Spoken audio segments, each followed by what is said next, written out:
Hey everybody! If you've been watching the news lately, you've probably heard about Cliven Bundy, the Nevada cattle rancher. And a lot of the news stories are covering whether it's right, is it wrong, is it a freedom and liberty issue, which makes sense. I mean, that's more interesting. That pulls at our heartstrings and everything like that. The biggest part I haven't really heard people talk about is what's the deal with the tortoises? What's going on? So I decided to make a video and just kind of give my little take on it. So a brief overview, if you have no idea what I'm talking about with this Cliven Bundy guy. So pretty much, he's a cattle rancher in Nevada. His family has been cattle ranching in this area since the late 1800s, and they've been grazing on the lands of what's now called the Gold Butte area of Nevada. And in the 90s, this area became established as a critical habitat for the endangered desert tortoise. So they told him that he had to start paying fees to let his cattle graze there. And this is not unusual for cattle ranchers to allow their cattle to graze on public lands, because it's really not practical for most people to afford thousands and thousands of acres of land to graze their cattle on. And he refused. He said, my family's been in this area since before the Bureau of Land Management even existed, and before endangered species were even federally protected.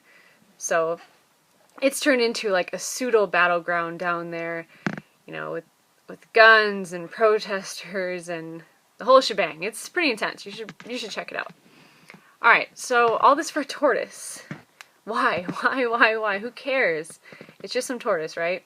And I think it's really easy to fall into that mentality because we forget what ecosystems are and the importance of them. And I think the ecosystem that's closest to us is our bodies. They're essentially an ecosystem, and we can all agree that if we're missing crucial parts of our body, it's not going to function optimally. I mean, if someone removes your heart, you're going to die if you don't get, an artificial one or something in really fast to replace it. But if, you remove a kidney, you can still survive all right. But to function fully, we want all of our pieces working properly. And this is just like an ecosystem. Yes, some parts are more vital than others, but we need everything. Alright, so the tortoise and the cattle, why can't they just share the space? What's going on? Well, the cattle are eating all the food for the tortoise, so they're starving. And starvation and habitat destruction are two of the main things that'll cause a species to go extinct. So that's why this has become an issue. Well, isn't it survival of the fittest, though? Isn't that... obviously the tortoise isn't meant to survive, so, oh well. Well, unfortunately, it's because of us. So, when we bring in animals that are not native to an area, like what happens in cattle ranching, it's going to offset this whole balance. And if we're the cause of a species going extinct, we kind of have a moral obligation to try to save that species. So it's a little different than survival of the fittest because we influenced it somehow.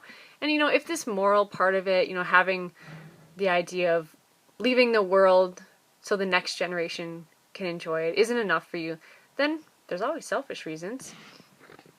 So I'll give an example, or a theoretical story, I should say.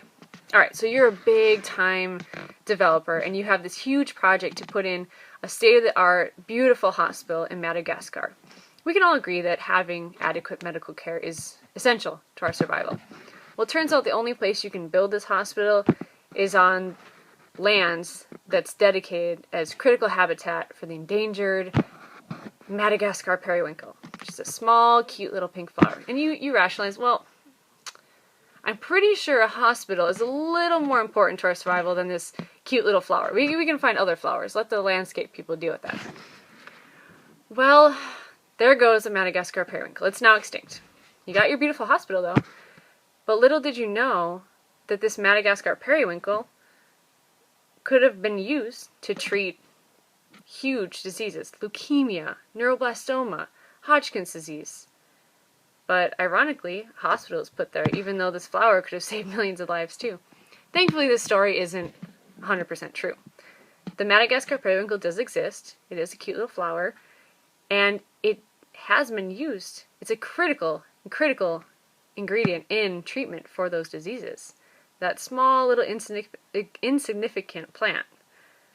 So the next time you try to shrug off something as, oh, well, who cares about this, you'd be surprised the things that can be important.